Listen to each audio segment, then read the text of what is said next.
Innal hamdalillah nahmaduhu wa nasta'inuhu wa nastaghfiruh wa na'udzu billahi min syururi anfusina wa min sayyiati a'malina may yahdihillahu fahuwal muhtadi wa may yudlil falan tajida lahu waliyyan mursyida. Asyhadu an la ilaha illallah wahdahu la syarikalah wa asyhadu anna Muhammadan abduhu wa rasuluh alladzi la nabiyya ba'da amma ba'd. Faqad qala Allah Ta'ala fi kitabihil karim, a'udzu billahi minasyaitonir rajim, ya ayyuhalladzina amanu taqullaha haqqa tuqatih wa la tamutunna illa wa antum muslimun. Wa qala Rasulullah sallallahu alaihi wasallam, qala lin nabi sallallahu alaihi wasallam, ausini, qala la taghdab, faraddada miraran, qala la taghdab, rawahul Bukhari. Yang kami hormati dan kami muliakan orang tua kami, Bapak Haji Ramayuli yang insya Allah dimuliakan Allah Subhanahu wa Ta'ala. Kemudian para bapak serta ibu jamaah Majelis Dzakir yang mudah-mudahan tetap istiqomah untuk mengikhlaskan niat, meringankan langkah hadir ke dalam majelis yang mulia ini, yang tentunya menjadi sebuah wasilah mudah-mudahan bagi kita semua bahwa di majelis ini Allah berkenan untuk mengkategorikan kita ke dalam golongan hamba-hambanya yang berhak mendapatkan rahmat dan barokahnya. Yang hal ini tentunya berlandaskan kepada apa yang pernah dinyatakan oleh Rasulullah SAW, bahwa memang di dalam majelis ilmu, dimanapun majelis ilmu itu berada, Allah menetapkan bahwa di sanalah nantinya akan berhimpun malaikat-malaikat Allah yang kemudian memberikan rahmat kepada siapa saja yang sedang khusyuk berzikir, kemudian khusyuk berfikir ya di dalam majelis ilmu tersebut. Makanya kalau buat saya, Bang Haji ini kalau boleh saya istilahkan adalah agen pengumpul malaikat. Kenapa? Karena di tempat ini selalu ya nggak putus-putus diadakan majelis taklim, majelis zikir dan sebagainya. Yang tadi menurut Rasulullah SAW, kalau memang ada majelis zikir ya disitulah malaikat akan berhimpun. Di majelis zikir itu, di majelis taklim itu, sehingga seharusnya buat umat Islam memiliki giroh tersendiri yang kuat untuk bisa hadir dalam majelis-majelis ilmu. Dan ini dibuktikan alhamdulillah oleh Bapak dan Ibu sekalian yang hadir di sini, bahwa di antara sekian banyak umat Islam masih ada kita-kita yang memang istiqomah untuk belajar di majelis Allah ini ya. Yang mudah-mudahan jadi wasilah nih buat lingkungan di sini untuk Allah Subhanahu wa Ta'ala berkenan menjaga lingkungan ini, menjaga agar penduduknya tetap sehat walafiat. Amin. Dikarenakan wasilah kita semua yang masih istiqomah untuk menjalankan kegiatan di majelis ini. Para bapak dan ibu sekalian yang dirahmati Allah Subhanahu wa Ta'ala, diamanahkan kepada kami untuk menyajikan kepada kita sekalian ilmu berkaitan dengan apa yang terkandung dalam kitab Arba'in Imam An-Nawawi yang biasanya diasuh oleh Kiai Haji Abdurrahman, yang kabarnya beliau dalam keadaan sakit saat ini. Tentunya kita doakan beliau agar cepat segera pulih, segera sembuh dengan doa Allahumma an yasfiyahu ajilan. Ya Allah, semoga Engkau berkenan untuk menyembuhkan segala penyakit-penyakit yang ada pada diri Ustadz Abdurrahim itu. Amin. Amanah ini tentunya sesuatu hal yang mungkin berat buat kami, namun mudah-mudahan kami bisa menjalankan itu dengan sebaik-baiknya. Karena memang peribahasa mengatakan tak ada rotan, akar pun jadi. Nggak ada Ustadz Abdurrahman, Ahmad Fadilah pun jadi. Ya begitu Pak Bang Haji ya? Insyaallah. Insyaallah, amin ya. Gitu. Cuma seperti peribahasa lainnya mengatakan bahwa lain lubuk, lain ilalang, lain orang, lain juga pembawaannya, kan begitu ya? Nah, oleh karenanya di awal saya mohon maaf dan harap maklum ya, kalau pembawaan saya dalam mengasuh kajian kita pada malam hari ini ya seperti ini adanya ya.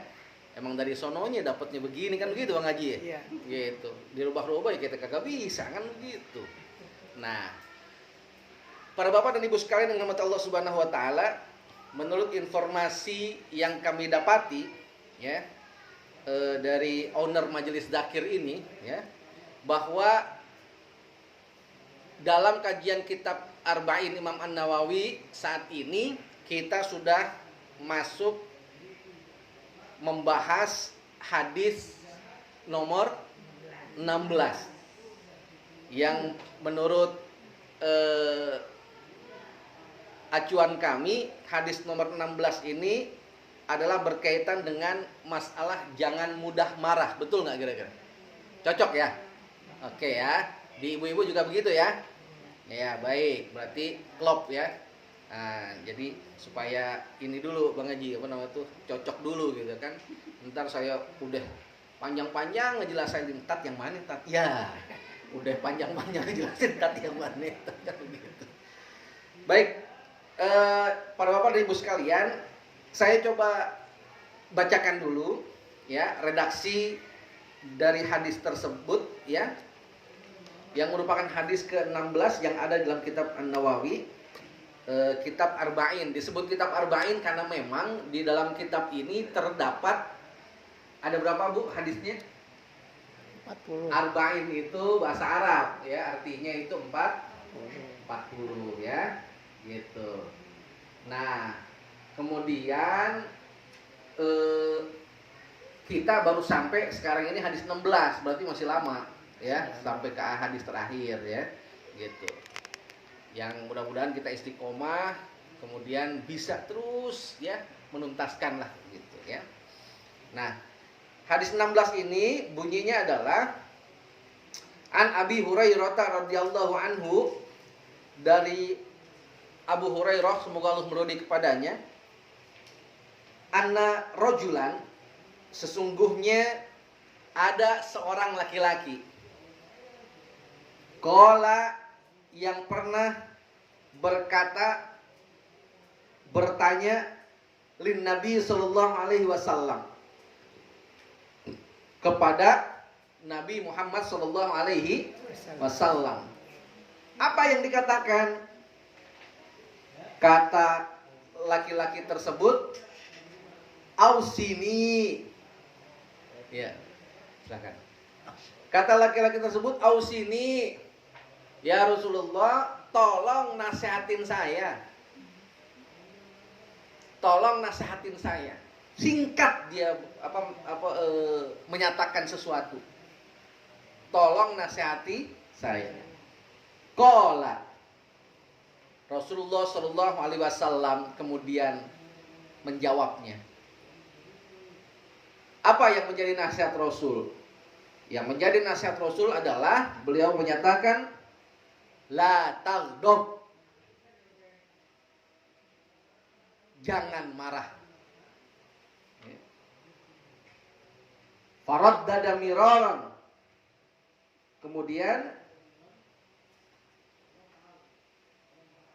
sang laki-laki itu minta lagi dinasehatin beberapa kali.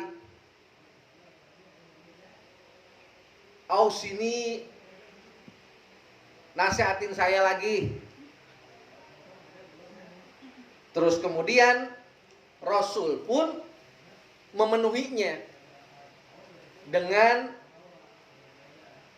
pesan atau nasihat yang serupa, yaitu adalah la taghdab, jangan marah. Ini hadis sahih riwayat Imam Bukhari. Nah, para bapak dan ibu sekalian yang dirahmati Allah Subhanahu wa taala, Imam An-Nawawi mencantumkan hadis ini di dalam kitab Arba'innya, tentunya menghendaki bagi siapapun yang membaca kitabnya ini bisa mengambil pelajaran dari hadis-hadis yang dicantumkan, termasuk hadis nomor 16 ini yang berkaitan dengan masalah pesan untuk kita jangan mudah marah. Nah, mari kita coba telaah hadis ini. Yang pertama adalah berkaitan dengan seorang laki-laki yang meminta dinasehati kepada Rasulullah SAW, yang menurut catatan kami seorang laki-laki ini bernama Jariyah bin Qudamah, ya, sahabat Rasulullah SAW yang bernama Jariyah bin Qudamah rahimahullah. Kemudian apa yang dia nyatakan, ausini, nasihatilah aku. Ini adalah merupakan pengejawantahan atau perwujudan atau pembuktian dari apa yang pernah Allah Subhanahu wa taala firmankan berkaitan dengan saling menasehati.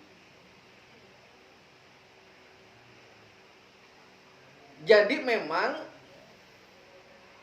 yang namanya umat Islam terkait dengan hendak mendapatkan sesuatu hal yang bermanfaat untuk dirinya, salah satu caranya adalah dengan saling menasehati. Yang tentunya kita faham landasannya adalah firman Allah Subhanahu wa taala dalam surah Al-Asr, di mana Allah menyatakan a'udzubillahi minasyaitonir rajim, bismillahirrahmanirrahim, wal 'asri innal insana lafi khusri illal ladzina amanu wa 'amilus solihati wa tawassaw bil haqqi wa tawassaw bis sabr. Wal 'asri, demi masa, demi waktu.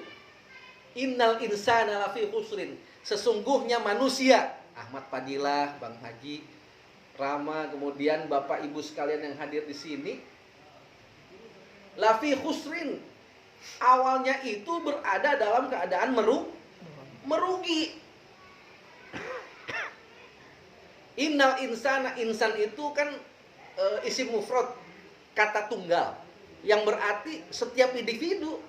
Allah nyatakan awalnya dalam keadaan rugi. Cuma ada yang dikecualikan, enggak rugi. Kalau kebalikan rugi berarti apa? Ada kebalikannya, yaitu dia yang beruntung. Cuman ada syaratnya kalau mau jadi orang yang beruntung. Apa? Alladzina amanu, illal ladzina amanu.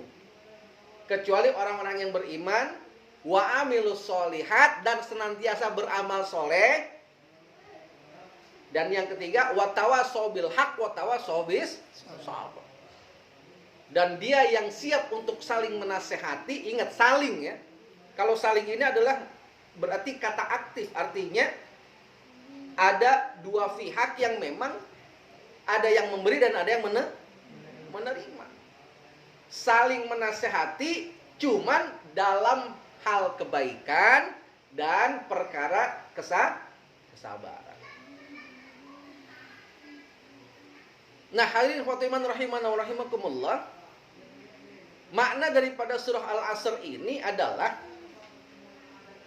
ketika kita ingin menjadi sosok yang beruntung di mata Allah, itu memang harus memenuhi syarat. Yang pertama harus beriman kepada Allah. Dari imannya juga harus diikuti dengan amal soleh. Ngaji di sini amal soleh bukan kira-kira nih. ya kan? Beriman kepada Allah kita udah tunjukin tadi sholat maghrib, ya kan? Sampai saat ini kita menjadi sosok yang memang mengimani Allah sebagai Tuhan kita, itu kan beriman udah. Kemudian amal solehnya ngaji, ya kan, dan lain sebagainya. Kemudian apalagi watawasau bil haq watawasau bis sabr, dan saling nasihat menasihati dalam kebaikan dan kesabaran. Yang ini adalah merupakan hal yang ditunjukkan oleh sahabat Rasulullah SAW tadi. Dan ini diperkuat berkaitan dengan masalah saling menasihati ini adalah dengan hadis Rasulullah yang lain. Ini hadis pertama yang saya pernah belajar di pesantren Persis 69 Bang Haji. Ya. Jadi hadis yang pertama nempel di kepala saya ini hadis ini. Yaitu apa? Rasulullah SAW pernah menyatakan hakul muslim alal muslim sittun. Hak antara muslim yang satu dengan muslim yang lain itu ada 6 katanya. Kata Rasul. Idza laqitahu fasallim alaihi. Kalau ketemuan itu hak tuh mengucapkan salam kepada saudara kita. Itu hak saudara kita. Gitu. Terserah itu mah mau siapa yang lebih dulu. Ya. Ketika kita ketemu sama saudara kita, itu mau siapa yang lebih dulu ucapin salam karena hak. Menunaikan hak itu adalah sesuatu hal yang baik. Idza laqita fasallim alaihi. Yang kedua adalah wa idza da'aka fa'jibhu. Hak sesama muslim itu adalah apabila engkau diundang maka penuhi undangan itu. Ya, apabila engkau diundang, maka penuhi undangan itu. Nah, ini berlaku pula kebalikannya. Kalau kagak diundang, ya jangan datang. Ya. Yeah. Ini mah gua sebelah hajatan nih. Kebetulan nasi belum matang di rumah. Ya, yeah, Bang Haji ya. Padahal kagak diundang, main datang aja kan begitu, ya, nggak boleh. Tapi kalau diundang, kudu datang. Kalaupun berhalangan, kudu memberi informasi kabar. Nah itu adab kita, hak. Yang pertama, apabila bertemu mengucapkan salam, hak sesama muslim. Yang kedua, apabila diundang maka penuhi undangan itu. Nah yang ketiga ini yang berkaitan dengan hadis 16 di kitab Arba'in ini. Wa idza stansohaka fansohu. Apabila saudaramu memintamu untuk dinasehati, maka berilah dia nasihat. Jadi kalau anak sekarang ada bahasa curhat, ya, curahan hati, ya, curhat dong mah kan begitu ya. Nah, dari dulu udah ada aturannya. Curhat itu kan ceritanya nyeritain apa yang kita rasa tuh. Setelah itu baru deh minta nasihat, minta masukan kan begitu. Nah, ini udah ada. Apabila saudara meminta kepadamu untuk dinasehati, maka berilah nasihat. Nah, ini sejalan dengan surah Al-Asr tadi, dengan hadis nomor 16 ini. Ya. Tentang hak sesama muslim yang lainnya entar deh kalau Bang Haji Ramayudi teleponannya lagi ya. Nah, ya Bang Haji ya. Nah, itu entar. Kita fokus dulu ke sini. Jadi ada seorang laki-laki kemudian meminta dinasihati dari Rasulullah SAW ya. Nah, kemudian sama Rasulullah benar dijalankan hal tersebut ya. Rasul kemudian memberikan nasihat kepadanya. Cuman ini nasihat spesial banget. Apa spesialnya? Singkat, padat, jelas. Ya. Apa yang Rasul kasih sebagai nasihatnya? La takdob.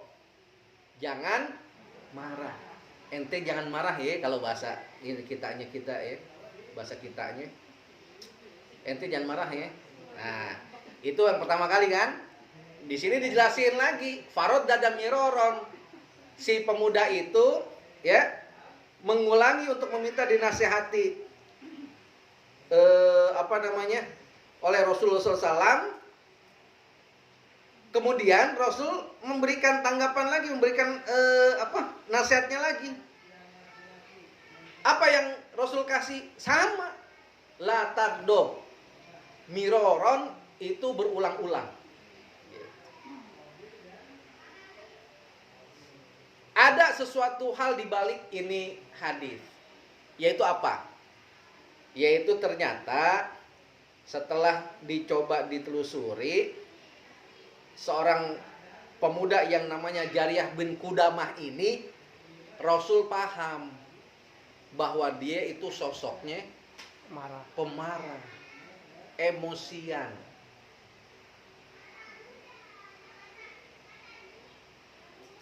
Sehingga ketika dia meminta untuk dinasehati, Rasul langsung to the point terhadap apa yang memang menjadi sesuatu yang dalam tanda petik kerap kali dia itu nggak bisa nahan, nggak bisa menghindari emosinya, gitu. Dan ini pola pendidikan Rasulullah SAW yang barangkali buat kita nih mungkin yang berprofesi sebagai guru, dosen, mengaji, ini semacam guidance kita, petunjuk kita ketika kita mengajar, itu memang terhadap peserta didik kita itu kita harus paham latar belakang atu-atu orang ini. Oh, anak si A ini begini, si B begini, si C begini. Cara ngedidik saya ke si A ini harusnya begini, ke si B beda lagi, ke si C beda lagi, dan seterusnya. Supaya apa? Supaya efektif. Gitu. Supaya efektif. Rasul juga begitu. Nah, entar ada di hadis yang lain, ya, sama juga ada yang minta dinasehatin, cuman ini orang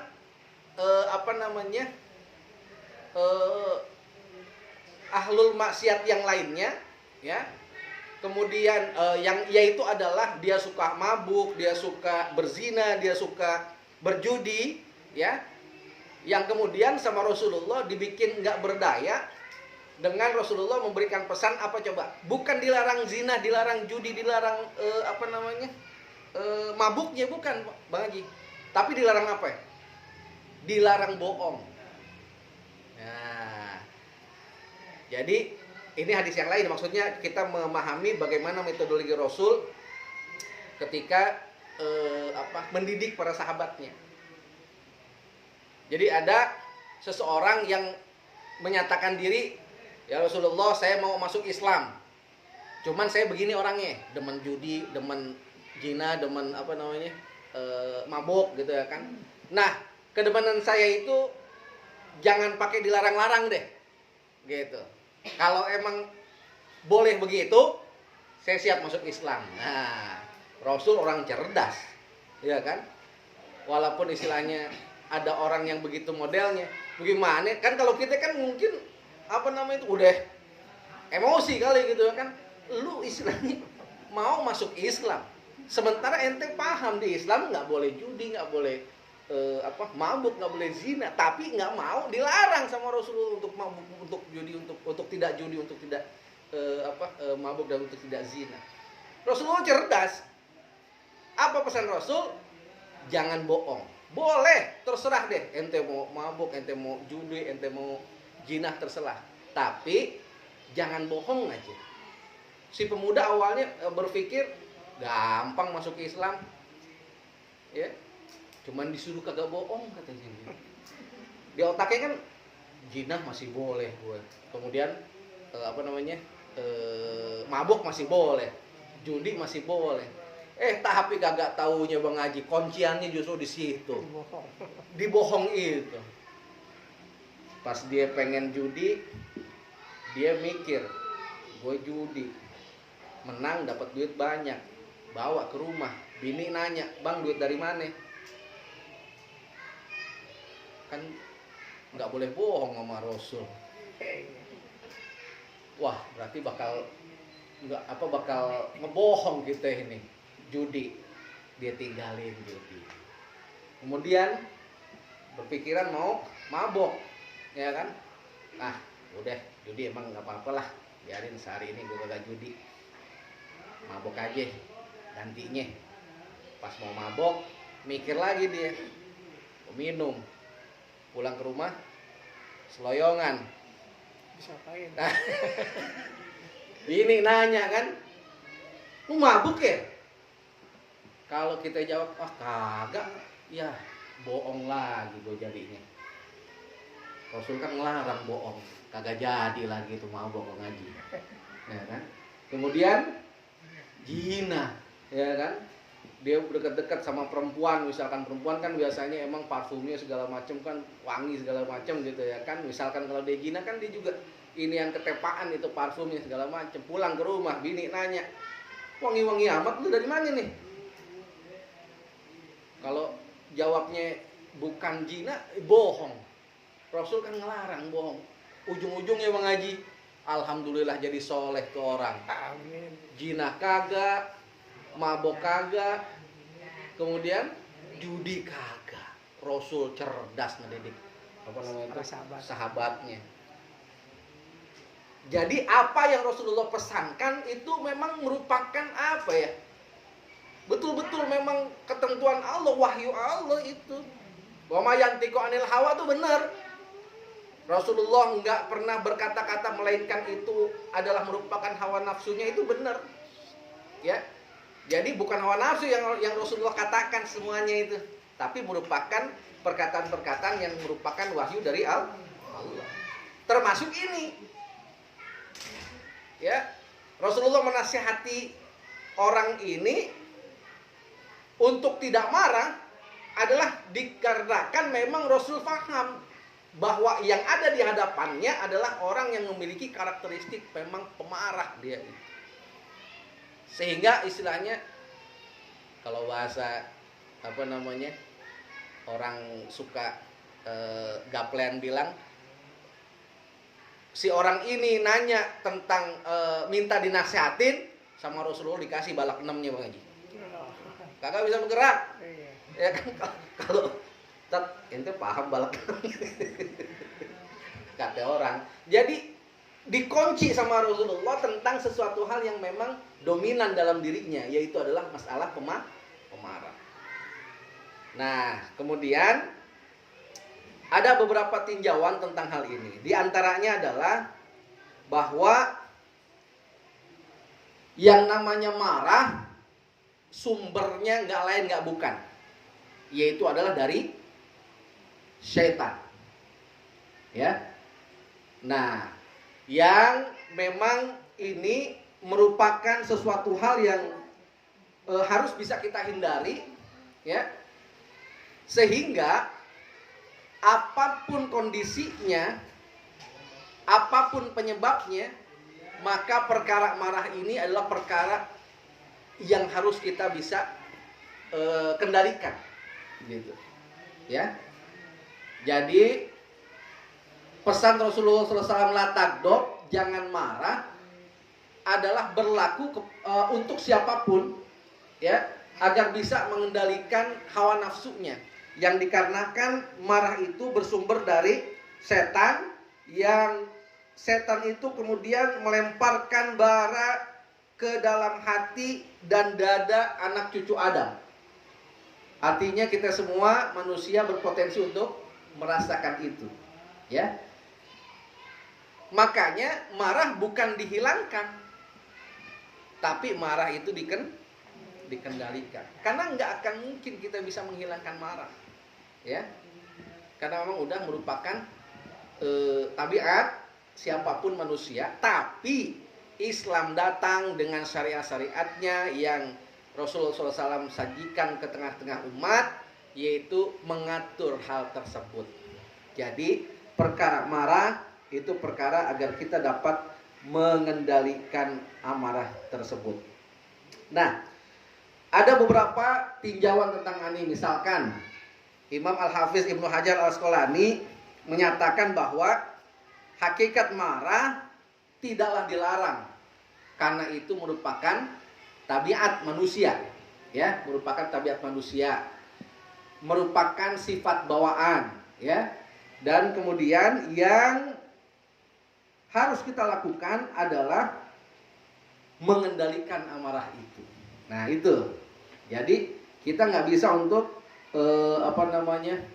menghilangkan amarah, tapi kita harus bisa mengendalikan amarah tersebut. Berikutnya, bagaimana caranya, kan begitu. Ada beberapa tips ya dari beberapa sumber ya berkaitan dengan bagaimana mengendalikan amarah. Yang pertama, dikarenakan disepakati oleh para ulama bahwa marah itu sumbernya dari setan, maka langkah yang kita layak coba terapkan untuk menghindarkan diri dari marah adalah terlebih dahulu berlindung kepada Allah dari godaan setan. Baca kalimat isti'adzah. Apa kalimat isti'adzah, Bu? A'udzu billahi minasyaitonir rajim. Misal ketika istilahnya emang geremet banget gitu ya kan,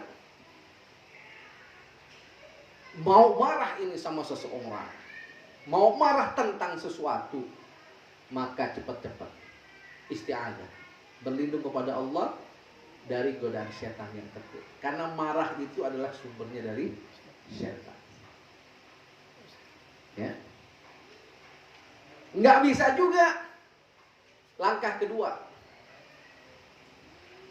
setan adalah merupakan sosok yang berasal dari bangsa jin. Bangsa jin diciptakan dari api, maka lawannya adalah air. Dan di dalam Islam ada syariat yang mengajarkan kepada kita dengan menggunakan wasilah air. Apa? Nah, berwudu. Gitu. Jadi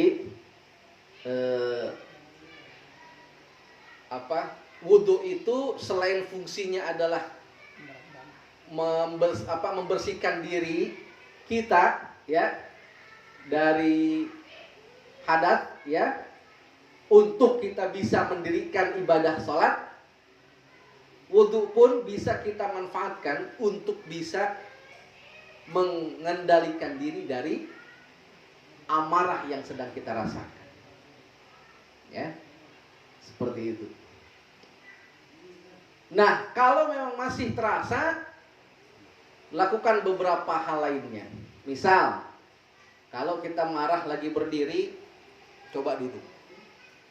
Gitu. Kalau kita istilahnya posisinya berdiri lagi marah ya, duduk. Coba duduk. Gitu. Duduk masih ngedumel juga. Tidur. Coba marah tidur kan bisa. Duduk masih ngedumel juga, rebahan. Benar. Ya. Jadi secara psikologis juga ya, itu manusia ketika marah tenaganya itu kan berlipat-lipat. Selain tenaga dia, ada juga tenaga setan. Ya, setannya jangan lihat saya dong.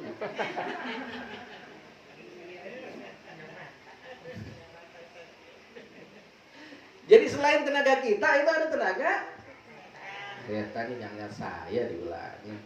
Ya, setan lu kenapa sih ngomongnya? Ya, tenaga setan. Makanya lakukan beberapa hal tadi untuk memang kita dalam keadaan yang memang tenaga kita itu berkurang. Tenaga setan tetap, tapi tenaga kita bisa berkurang. Ya itu tadi berdiri memang tenaga kita maksimal kan gitu ya. Nah kalau duduk itu udah berkurang deh tuh Bang Haji. Apalagi kalau udah berbaring. Ya, makanya usahain kalau lagi marah sampai pules deh, hilang insya Allah tuh marah. Ya. Buat tidur. Pokoknya lagi marah bawa tidur aja, ya. Hilang gitu.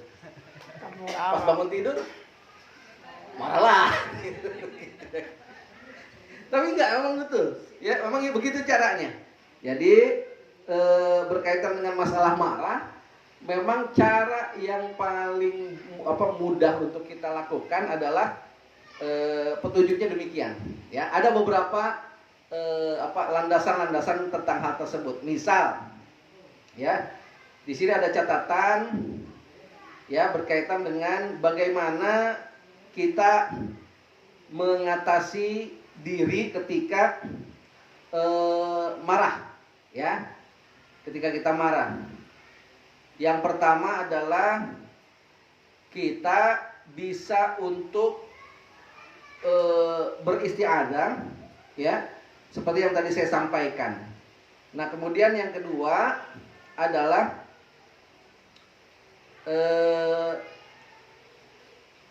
arahan Rasulullah, idza ghadiba ahadukum falyaskut.